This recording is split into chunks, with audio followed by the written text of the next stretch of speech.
Let's look at the maps. We've got PsychedelicFalafel versus Aje.omar. We've got Outcrop, Runestones, Immersion, and Sunburn as our picks. Aftermath being the leftover for game number 1. Civ-wise, what we got going on? We have bands of Gujaras, Berbers, Tatars, Poles, Persians, Incas, Bohemians away, Celts, Franks, Byzantines, and Goths, Georgians, Jurchens, Spanish, and Mongols, all not going to be on the field today. Admin bans not too punishing.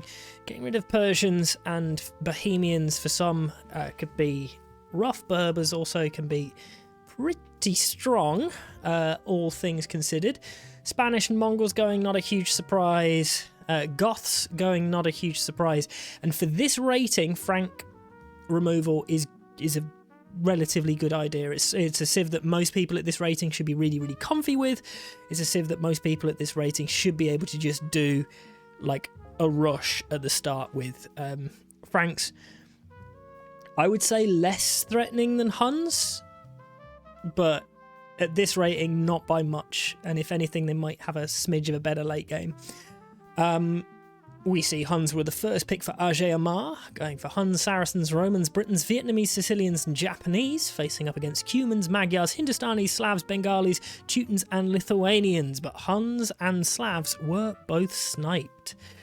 Both drafts look solid, I agree.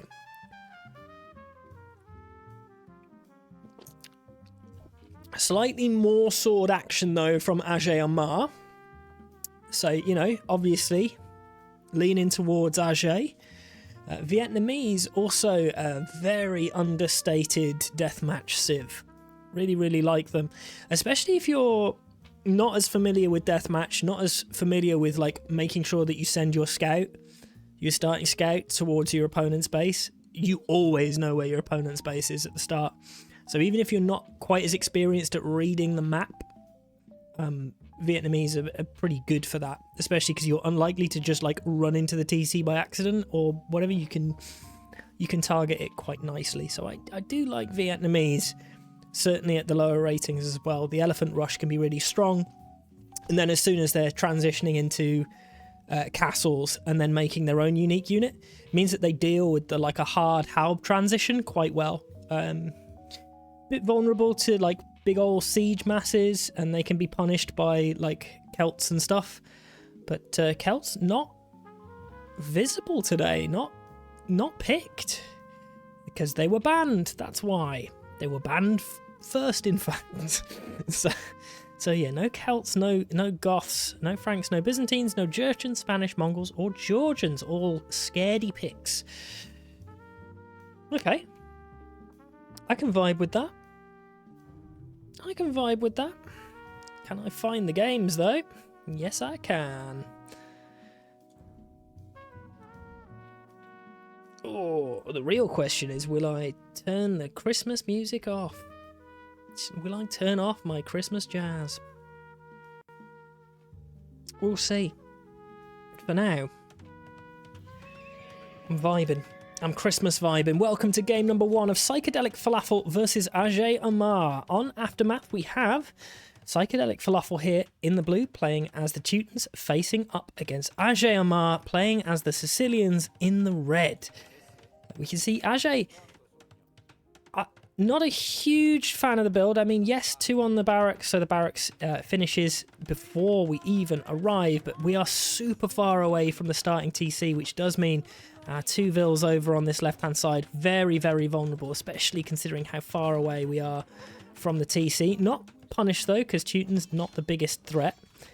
Aje, however, did manage to kill a vill on his rush over. Quick walls weren't particularly effective, but I will say I much prefer that kind of starting proximity of build-up here from PsychedelicFalafel. Interesting matchup for Aftermath?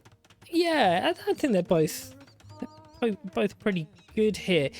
Aftermath is an interesting one because there's not a huge amount of gold like on the outsides, right? It's all the small, tiny little bits.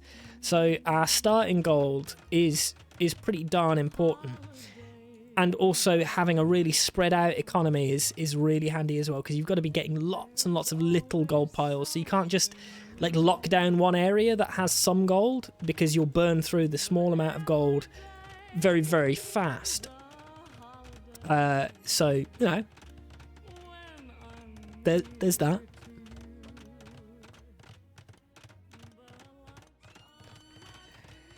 Still, it's Paladins going straight into a full Sicilian champion and halb setup. Teutons can probably just go heavily into infantry of their own. Have we got that set up? No. We have Teutonic Knights, but we're going to need more castles if that's going to be our primary unit. And I do like what the Sicilians are doing here, going straight into Heavy Scorp to complement. But because we don't have any castles up yet, we're not really able to push. So this entire build, very, very defensive in nature. And again, super vulnerable. If these Paladin were being a little bit more proactive and looping around the back, there's so many vills that could be dead here. All of our production is so far forward and away from kind of any reinforcement areas. And it's slow moving as well. There is some pretty big vulnerabilities here. Castle will be spotted, and it's Elite Teutonic Knight and Siege Onagers facing up against halbs. To be honest, the Siege Onagers don't even need to take the engagement, because I think two Elite Teutonic Knights kill that. Here we go, little potential loop round. Again, still lots of vulnerability back here. Military units are far away, 21 eco to 18. Military mass up better for aje and economy. 2 TCs though. Only 1, 2, 3 that I'm seeing for PsychedelicFalafel. Spamming down some castles on hills, but not necessarily covering a huge amount of res. And we are trying to grab some trade workshops. Paladins finally looping in. Sees the vulnerabilities. Absolutely flattened by some onager shots as the champions come diving in, and the Goldvilles spotted, and this is big damage onto aje. Hasn't even noticed either. So we've lost pretty much all of our vills there. Finally realised, look at how far away the army is, so we're not really able to take the engagement. And Paladins have killed every villager that is not currently inside a TC. Siege Onagers getting the damage in. Not necessarily the ideal setup for the poor Sicilians. Teutons do have a lot of the answers against the Sicilians. We're not seeing much in the way of donjons, which is sort of the standard play, I'd say, in the 1v1s. Collect map control also adds as production.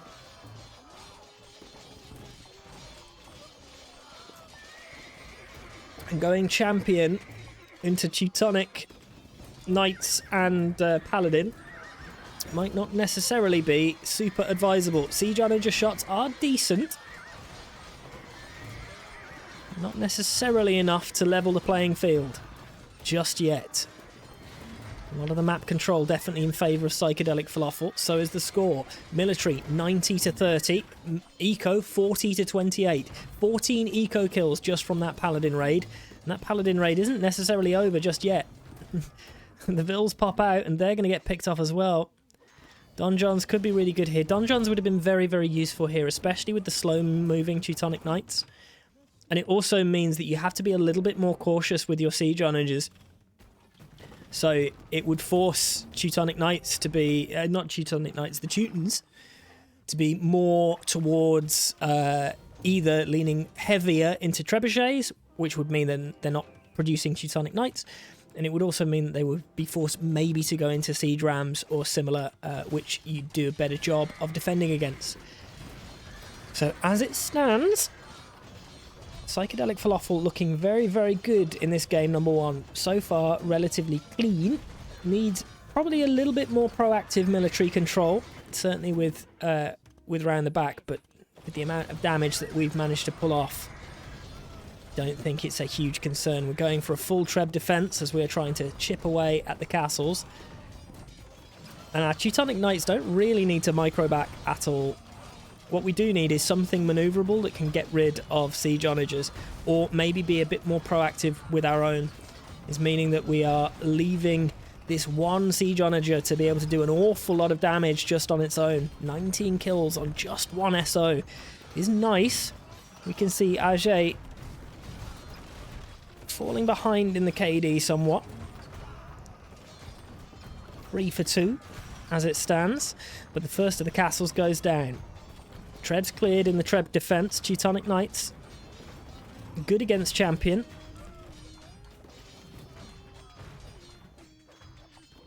But they do need some support.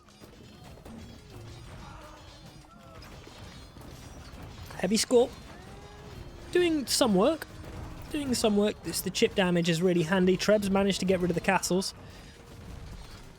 And there isn't really much left going for poor Aje. Trebs will all go down. Army looking so much healthier. And we're not in a position to replenish anymore because we did not get a full transition onto farms just yet. So our timing, not ideal. We didn't really ever end up with a point where the pressure was alleviated and that we managed to bleed Psychedelic Falafel completely down. If we'd managed to find a way of cutting this army out, we were at the point where Psychedelic Falafel couldn't necessarily replenish. So that would have been rough. We can see the eco is set up. It is on the way. Even if we don't actually have enough vills to fulfill all of the farms. Having control of one trade workshop and a paladin chilling by the second one. But not taking it. Still, this is a comfy win for Psychedelic Falafel.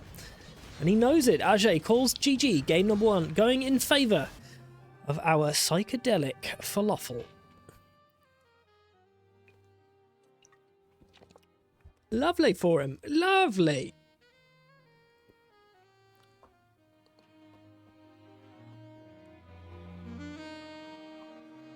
Very chipper game number 1.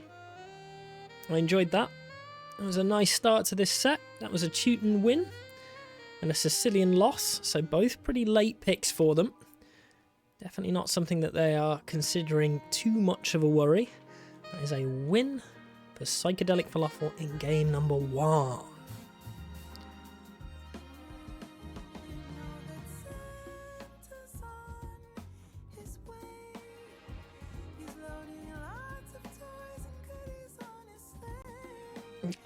Weird, right? Like, hold on, I'm still there, so we can look at it. I think it's because he is still technically 2 tiles away, right?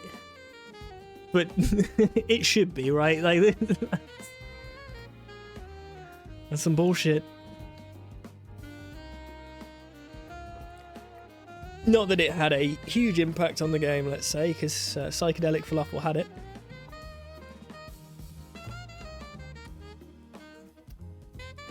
Weird times. Clearly, the game was like, nah, Psychedelic Falafel doesn't need the help.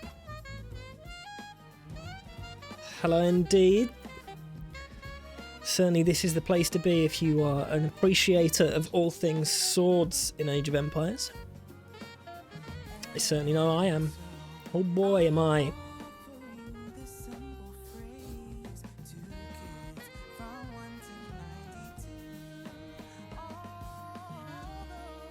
So we should be going to immersion next.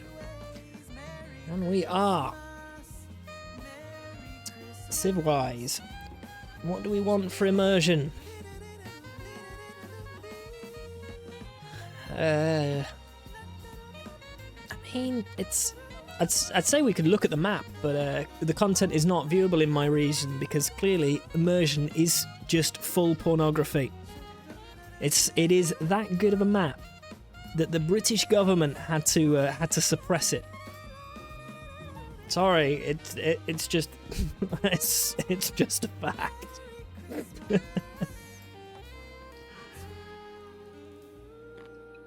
So, in all honesty, you're talking about civs that can either throw down some water control or have some range to them. Spanish would be good. Anything that has elite cannon galleon have traditionally been quite good for map control. I haven't cast any immersion just yet on the current since our changes, making the ponds that little bit smaller, meaning that land military is more important. Not that it wasn't important last time. I saw so many games last season where immersion was played and somebody invested into water, but that heavy investment on water meant that they didn't have enough land, and the alternative players just made elephants and just steamrolled them through. Like, I love Persians on immersion because you just ignored the water and you just beelined through their whole eco with just elephants. Good fun. I think we're likely to see something like Bengalis here. Like, pretty flexible. They can go onto...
I'm glad you're streaming. Streaming is a fantastic hobby. Highly recommended. Not that I ever do streaming. I just do casting. My dream would be if somebody else did all of the stream and I just got to cast the gameplay. Oh, the dream. In fact, I'm built to be a co-caster. If somebody else wants to do all of the hard work and just let me waffle, please. That's my dream. That is my dream. Hey. Is it cold in Toronto at the moment? Because it's fucking cold in Birmingham, I tell you that. Ooh. Warmer than Edinburgh though, but for me, freezing. However, that's me being distracted. We're heading to game number 2. It's going to be immersion. We're gonna find out the civs.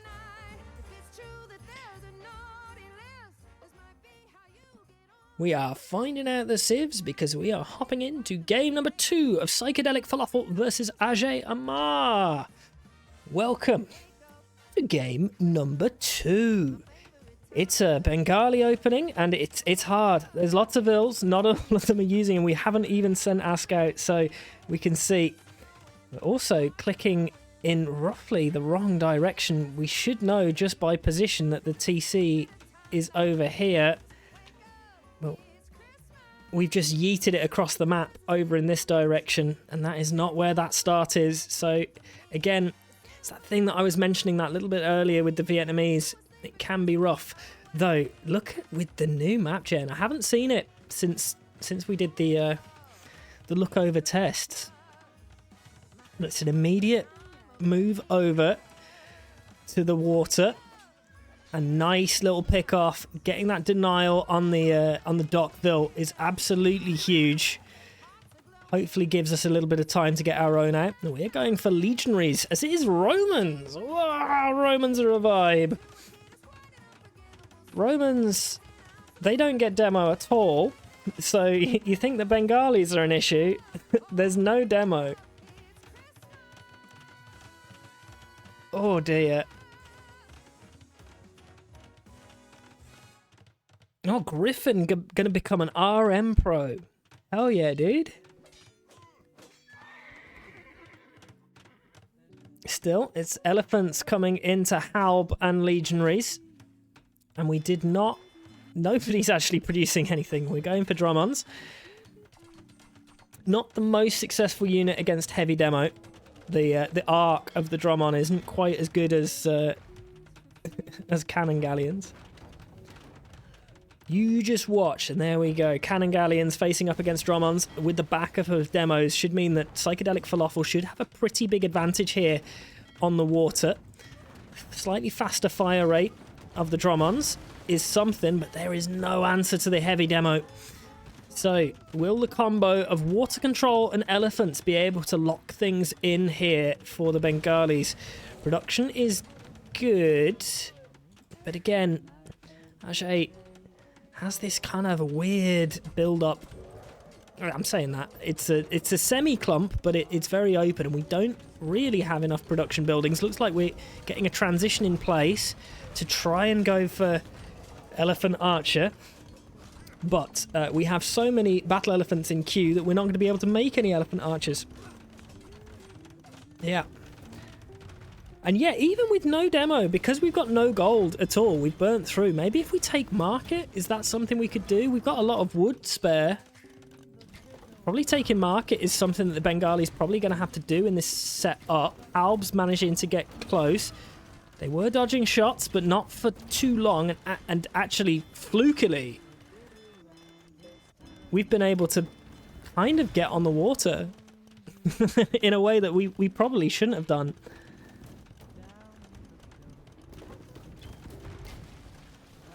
Bonjour, bears. Oh, why have I've opened up paint?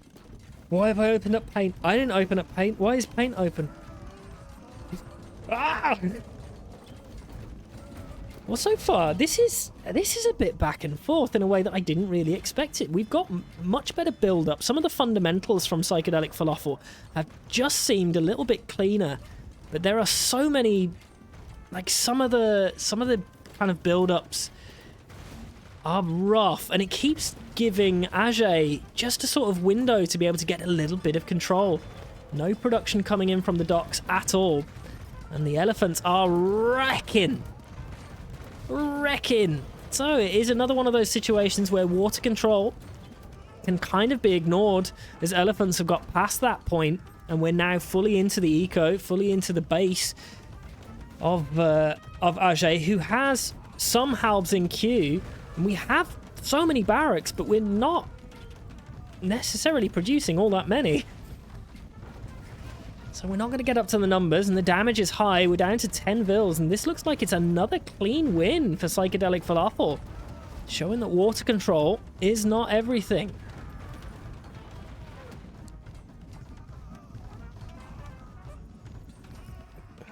I mean, I agree, but also, what do you do now that the elephants have wrecked all of your shit? Like,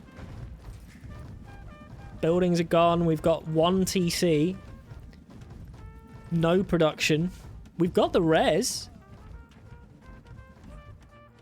We're just trickling. Yeah. And the trickle is just too hard, and we're gonna loop around finding the only Vil that wasn't dead, and that's it. That's game over. You don't go down to 0 wins and bounce back. This is not a winnable situation.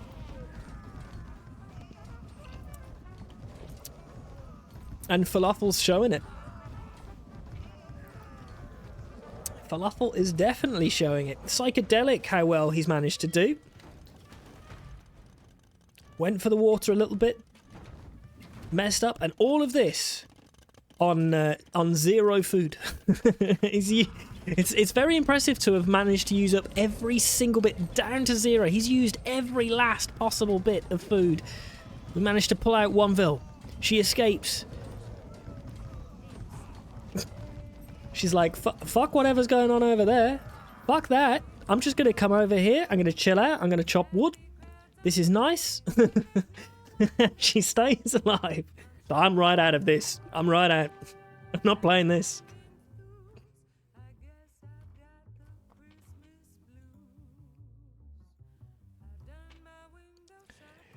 Seems whoever invests heavy in water loses land. I think that will be a consistent theme in the lower divs, probably until div 8.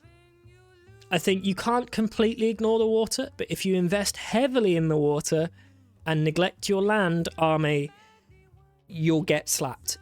Certainly with the changes, there's still that large central pond, but because these side ponds are so much smaller, I think they are more like negligible. People are less pressured to like grab control of them. Before, you could lose control of the middle pond and try and secure the outside ponds, and that would still give you plenty of space to maneuver, and the middle was like not the most important, but if you lost the middle and an outside, you were fucked. This time, I think even if you lost all positions, it would still be hard because the range of like cannon, galleons or Dromons would still mean that you should be punished, but there's so much space for you not to get like demoed, not to be hit in transition, that it is, I think, mostly a positive change. Land military more viable again. So, yeah, I think overall pretty happy with the changes. I know. I think it has shifted the win condition for this map a little bit, which was the sort of the primary complaint about immersion last season. And oh boy, there were complaints about immersion last season. I wasn't even on the admin team.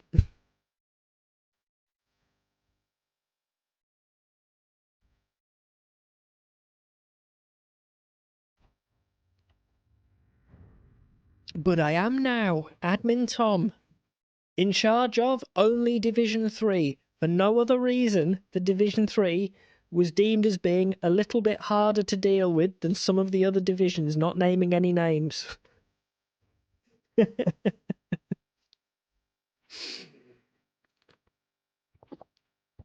Looks like Nomad with TC.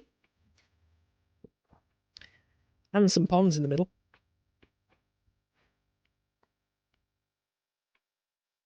Okay. Where to next? It's Sunburn next. Ooh, ooh, ooh, ooh, ooh.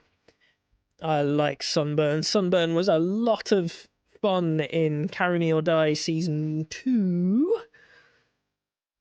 Or was it 1? Carry Me or Die 1. The 2v2 one. Yeah. Love that.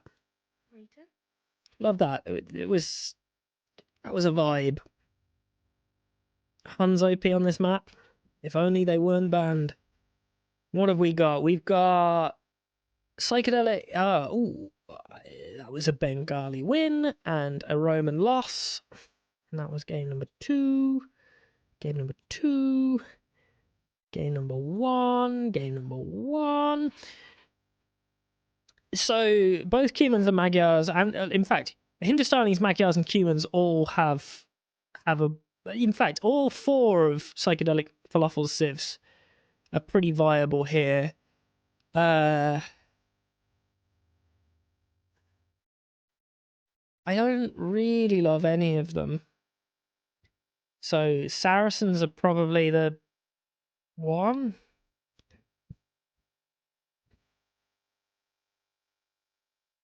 You think Vietnamese for Sunburn? Okay. Franks could be decent if they weren't banned. Also for immersion, trees can no longer spawn around the center pond. Oh, yes. It is definitely more open. Tanky elephants. Okay. So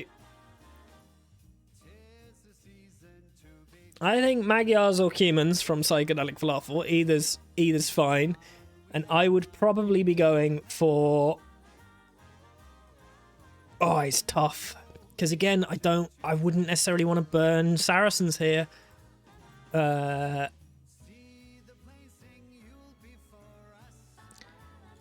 Especially because we've still got Outcrop and Runestones, and I think Outcrop and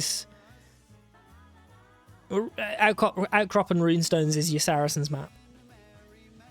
Yeah, they're slower in the build, but they're straight into Step Lancers, which are fast producing and much better at killing Vils than other units for that starting rush. And it's super close. Though I will say the starting distance has been increased. The starting distance has been increased for our version of Sunburn. So it's not quite as rush heavy as before, but it's, I mean, look, compared to Runestones, you're half the distance between your opponent. So rushes are still like prevalent.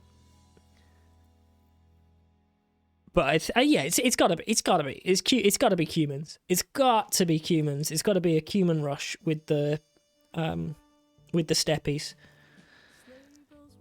And if you're going into that, you want to be something that can mount a solid defense to deal with that, which is either Saracens or Britons, maybe, I think. Yeah, because like you're very unlikely to be able to do a castle play. You think Vietnamese? Okay. Vietnamese, we will guess. Let me hop my ass in. Close. Welcome to game number 3 of Psychedelic Falafel versus aje.omar. It is Britons for aje and Cumans for Psychedelic Falafel. And again, we can see how close we are. It's Funky X at the start of the map as the rush comes in, and we... Again, I don't want to just kill that house, huh? That's fine, I guess. Okay, in this situation, I like the Britons keeping their, like, looks like Atom build. It does look Atom build. It is, it's not particularly tidy. And again, something that aje definitely needs to improve on is building far closer to his starting TC. We can see a much tighter start-up build from Psychedelic Falafel. It's still not good enough because actually you want your production buildings, not necessarily your houses, sort of here. And look at how far we're having to make our step. Like this, all of this needs to be here. You want to be producing forward and rushing forward. So Step Lancers come forth and they need to be looked after. They can't just be going blindly into the halbs. They have to be going and searching for Vils. Small numbers of Step Lancers are great against small numbers of halbs because they take that engagement first and they can kill the halbs before they get too close. That's a lot of Vil pick-off. 7 Vil kills with the Step Lancer rush. And as soon as we get multiple like stables on the field, that Step Lancer rush it's rushing in.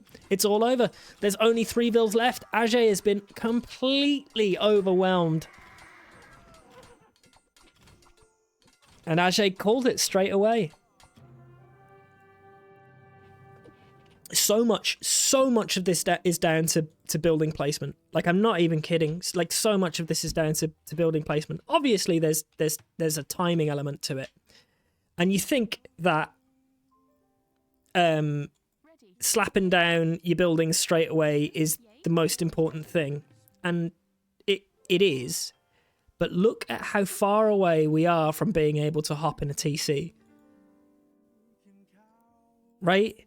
Needed the coward clump. Absolutely needed the coward clump, or some way of like pulling it. Bear in mind, barracks being all the way at this side is tough, so we're straight down. I much prefer this.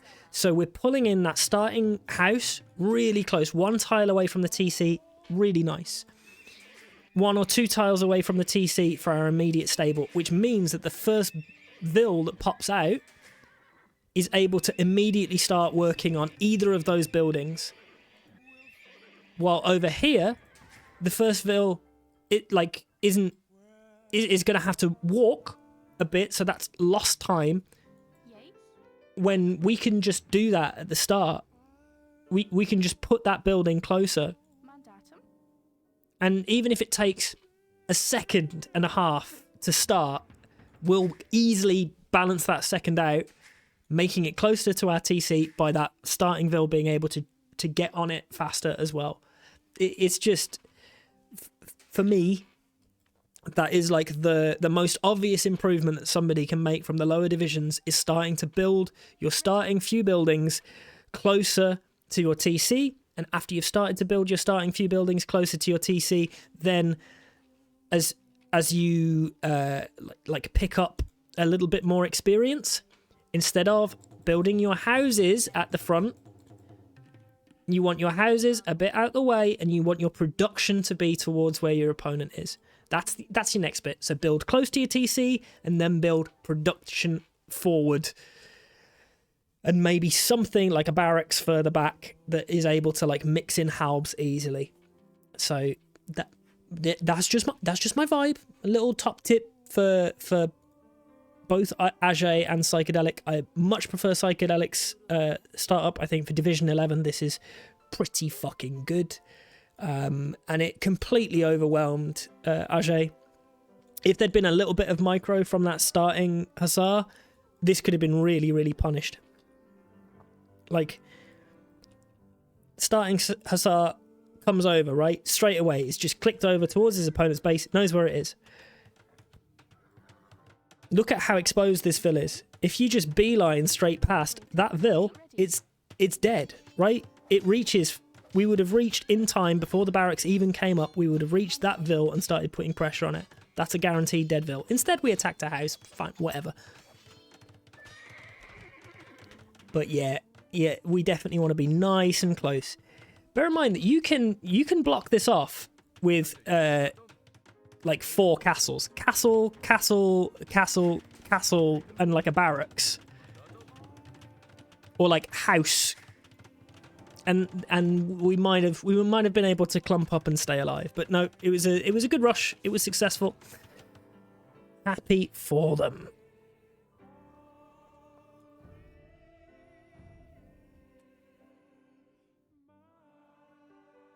Game number 4, we will be going to Runestones, the first of Falafel's home maps. So far, it's been a bit of a clapfest. Aje, not really been able to get anything going. That was a Cuman win, but that was the first pick of the Cumans, and that was a Britain loss. We've still got some pretty banging civs left over, though. Saracens, Vietnamese, and Japanese. Frost would be looking at this selection and going, yeah, I'm pretty happy with this. I too am always surprised to see no Malians. It's obviously the best civ in the game, with superior swords and a fantastic cav line. I don't know why anybody wouldn't pick them.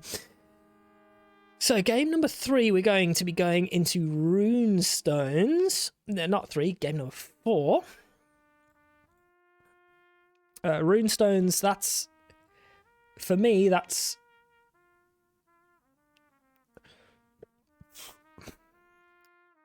It's Magyars or Liths. But you see there's likely Saracens. You probably don't want to go Liths into Saracens. Magyars could have a better time of that. So, yeah, probably with what's here, I'd go Magyars, but I'm an idiot. I don't know. You might feel differently. I would probably be burning through my Saracen pick here on Runestones. I'd probably be going Vietnamese on Outcrop. And then probably I'd go Lithuanians, but I think a sensible person would go Hindustanis. And that's where I feel we're going to go. Where are we going to go, though? We're going to go into game number 4. Aje.omar versus PsychedelicFalafel. Welcome. And it is Vietnamese versus Magyars. Magyars for PsychedelicFalafel. Vietnamese for Aje.omar. And,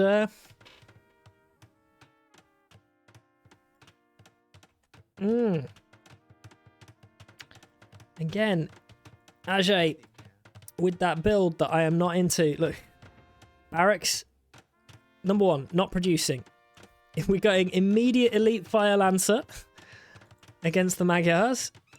And Magyar's going for a... What the fuck is this? Okay, so we're going for a hyper-defensive build. Probably a little concerned that we're going to face up against an Elephant Rush. But there is no Elephant Rush incoming. It is Fire Lancers. I don't know if Fire Lancers are a vibe or not. Yeah. This build up I'm not a lover of, but also this setup I am also not a lover of.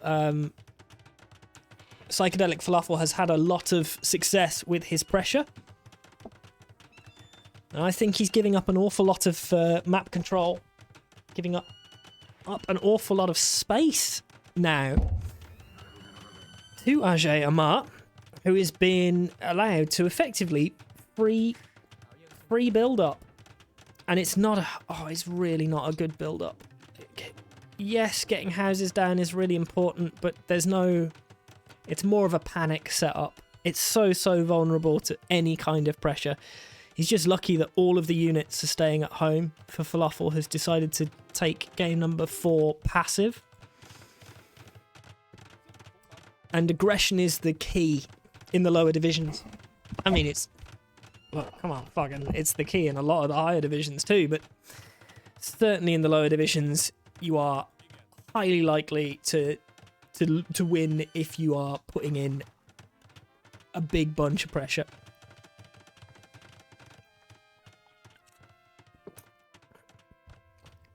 As is with all things, pressure is key. I feel pressured by my family. Life's in shambles. No pressure from the family. Life's pretty good. Just saying. And as it stands, Aje, in game number 4, life's been pretty good. He's been able to build himself up. He's feeling more confident after the slapping that he's got in the last few games. The Fire Lancers, well, the fire's looking pretty fucking low poly. I'll give it that. I'll give it that. Lancers are shit, though.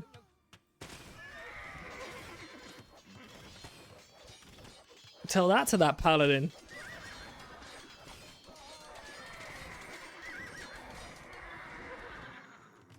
Do they even get bonus damage to Cav? They do. They get mad bonus damage against Cav. It's plus 15.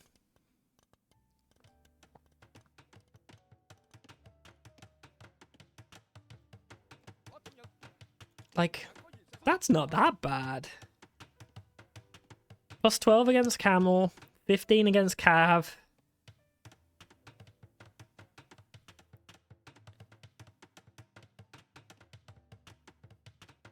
Thought it was only 8. Nah, that's pretty fit though.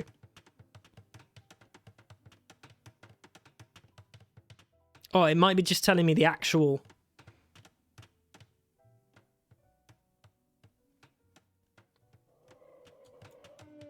The actual damage. Still, I mean, they're hyper vulnerable to siege, which we are making some onagers. still have some gold left, but everybody's burned through their gold. 31 vils, 43 vils. Not quite pop-capped, but we are housed. Magyar Hussar looping in from the back, but they are not going to hit the gold. They're going to dive right into the middle where the Lancers are.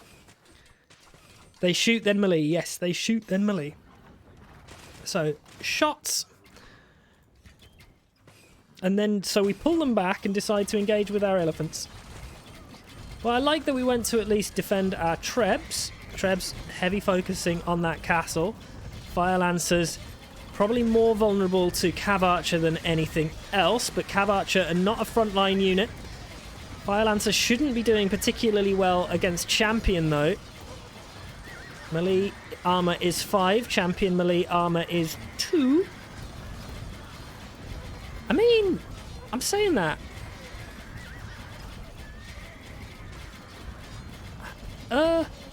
So 10 plus 2, they've got 5 melee armor.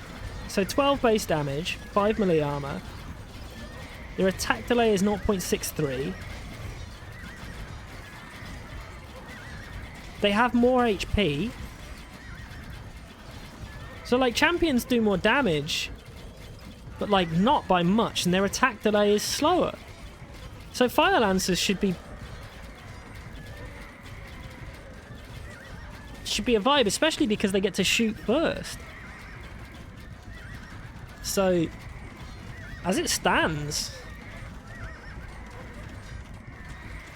Vietnamese should be the best Lancers. Okay, well, as long as there's something going for them, Vietnamese definitely cooking on gas. The tanky elephants are having a great time now that PsychedelicFalafel does not have the number of halbs on the field to be much of a counter. Castle should come up, even with the trickle of cav coming to try and disable it. And that's a castle up on the hill, which is allowing Siege to get that little bit closer. And we've even got some Vietnamese skirms in the mix as well. Probably a little bit unnecessary. Getting up to 65 vils, a bit behind the vil count of PsychedelicFalafel, but 85 military to 14 tends to make a pretty darn big difference.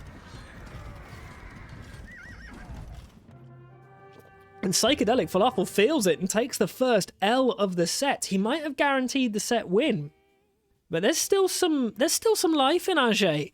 Civ picks, good. This is more like it. Imagine if aje actually had a far better defensive build-up. There would have been some games that he should have won with a better base setup. So, there's still legs in this set. Nice that aje does not get a clean sweep. Can he bounce back? Can we get a 3-2? That'd be very, very nice. Probably for aje. Makes you feel a bit more confident if you lose 3-2, especially if you manage to take both of your opponent's home maps. Because that's what this would be. This would be a home map stealing session for aje, as Runestones has been secured. And that means that he will only have lost because he lost the starter. And that's, you know, that's not a home map. So, outcrop left over. Civ-wise, that was a Magyar's loss and a Vietnamese win. We have Saracens and Japanese left over, and Saracens against Hindustanis or Lithuanians is you're happy with.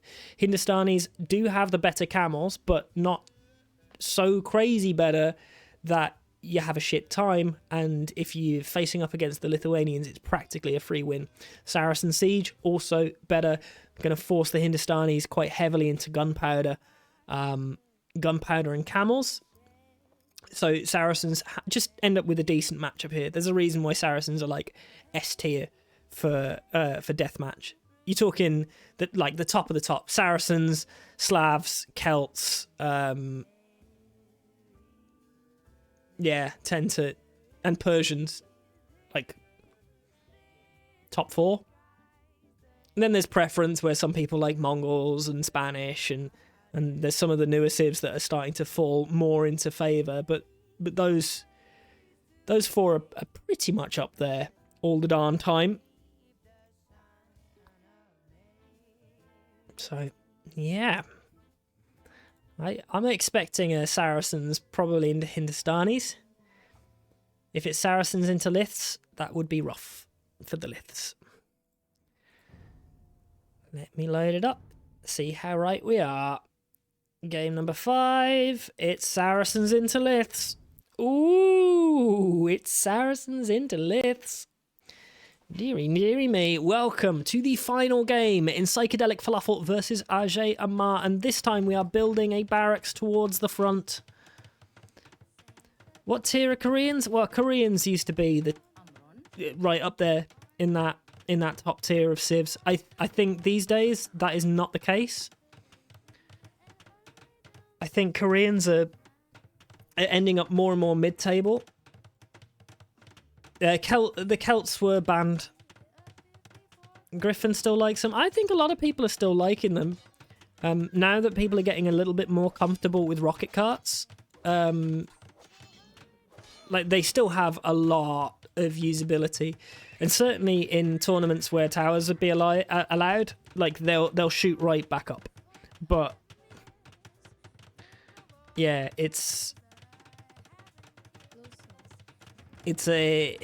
I do not think that the changes have made Koreans better. I do think it has made them worse in Deathmatch. But maybe overall in RM they're in a much better balance than they were before. So I think on paper it's fine.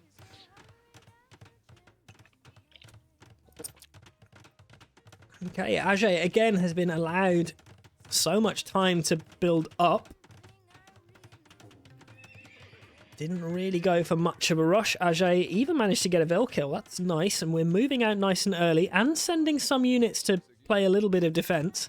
Not that 3 halbs are going to help a huge amount, but if 1 scout, I guess, goes that way, that could be something. Look at that. PsychedelicFalafel really going and just like Hail Marying to get to be by some gold. What I'm not liking is I don't think we have enough production at home. We're starting to build TCs before we have enough production buildings. So we're not even burning through our starting res yet. Other than that, we've got 34 paladins in queue. But we've got 34 paladins in the queue from only 3 stables. We're just now thinking about making more. And this is allowing so much time for the faster producing, and they are Saracens because camels make faster than paladins, to get up to a decent military mass. And even with 14 there, that is a fight that I think you feel pretty happy with taking, actually, if you're aje. If you see that comp. So, throwing in some elite Mamelukes. We do need some range. Do need some range units to be mixed in. And we are considering it. There we go. Archery range is on the way down. Question is, are we going to go for Cav Archer or something else? We could go for hand cannon. Hand cannon against the Liths could be a vibe. I still think that Cav Archer is probably the correct option. It's like DM in slow motion. Tweppy, this is DM in slow motion. It is Division 11. It's DM to like warm us into the day. You know, it's a chilled out DM where nobody wants to go hyper aggressive.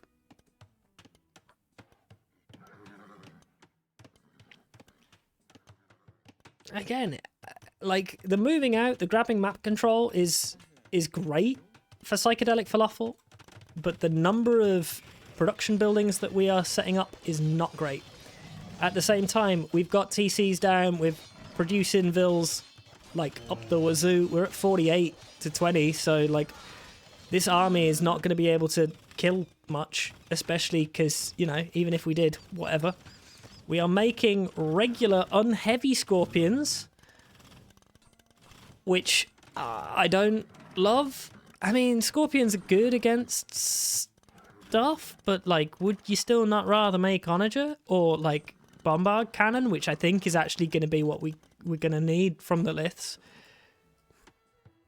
Traditionally, it's the Saracen siege onagers that get mixed in that are the biggest threat, especially with siege engineers for them. But I'm not convinced that's actually something that we're going to make.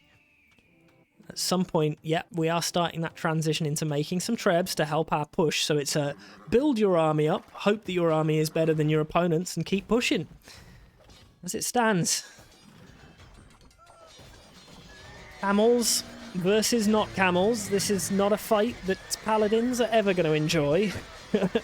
Mameluke camel versus paladin.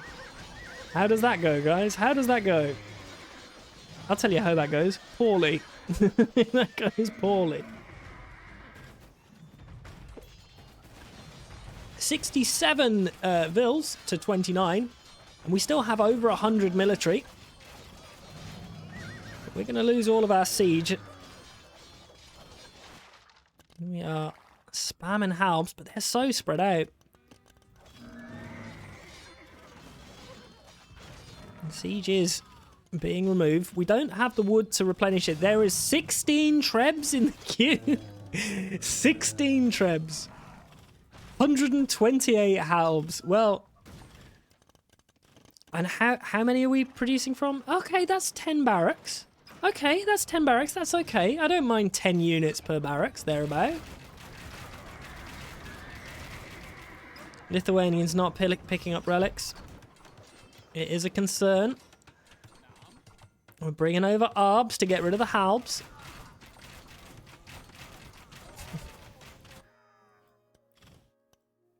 And our extra TCs are finding some issues. Still, military looking good. We don't have a response to the trebs. Our production in the damn hell, but we still have plenty of food, plenty of wood. Imagine if Aje or PsychedelicFalafel, like if Aje discovered the market. I think that would be a huge boon to Aje. Oh no! Sorry, what was I saying? Yeah, some market would be nice. That would be really, really handy. You don't necessarily want the halbs to get too close, but in a rare move of success, the Arbalests are actually being particularly helpful here. Trebs will go down as we are completely neglecting any form of micro from our Mamelukes, but hey, Mamelukes, they're doing pretty well. Clearing up the army, clearing up the siege. 40 military to 74. 95 eco, though. Halb hand cannon is good versus Saracens? Yeah.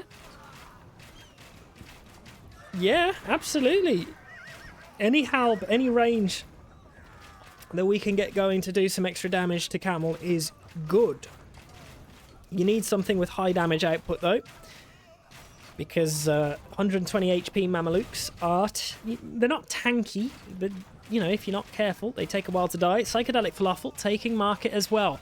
83 military and 55 eco versus 24 and 106. So position-wise, still in favour of PsychedelicFalafel. And we still have res.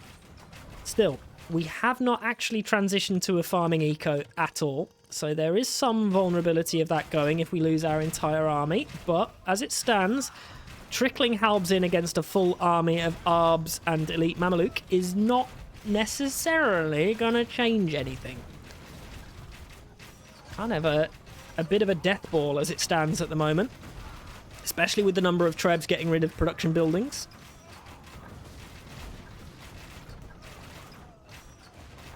Lith halb have only 2 milli armor.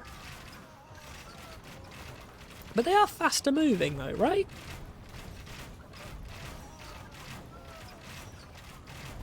So that's nice. Yeah, 10% faster.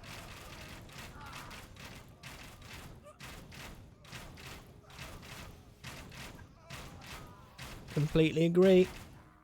And not only is it a push along the middle, it's also a loss of control to the north. We still have plenty of presence in the south. We're still relatively safe down here and uncontested, but at any point this army could beeline down south and completely cut off both sides and leave us completely trapped with a middling economy. Onager shots would have to be massive and with more than one hit to be useful here, and alas, the sort of spread out nature of Aje's military means it is kind of untested here.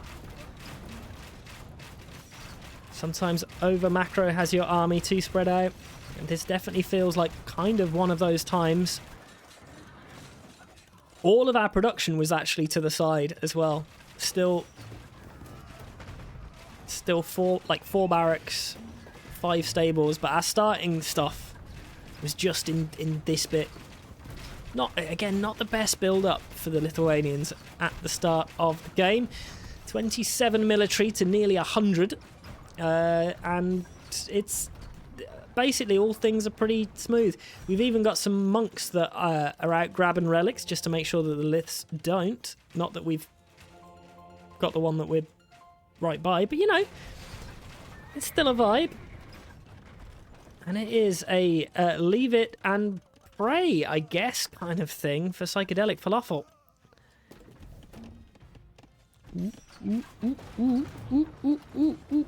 It was close, but no big hits. Even the big hits are being robbed from us, just like the map is being robbed from PsychedelicFalafel. See that score difference? That score difference is absurd. 500 kills to 150. Just over a 1 to 5 KD. Under. Over. Under. Under. Just under. Maths.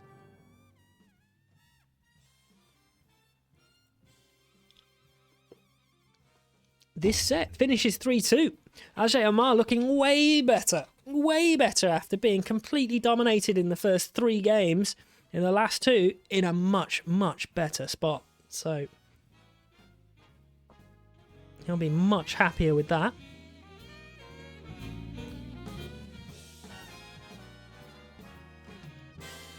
Because it wasn't like total and utter brutal domination. There we go. So congratulations to both PsychedelicFalafel for winning the set. It's 3-2 still. PsychedelicFalafel still gets the most points. But finishing a set with a win after losing the last 2 games, gotta feel a little bit more, you know, stinging. I think Aje going to be feeling far more confident with himself after getting 2 wins at the end, looking pretty good, being more competitive, especially on his opponent's home maps. So, very nice, very nice.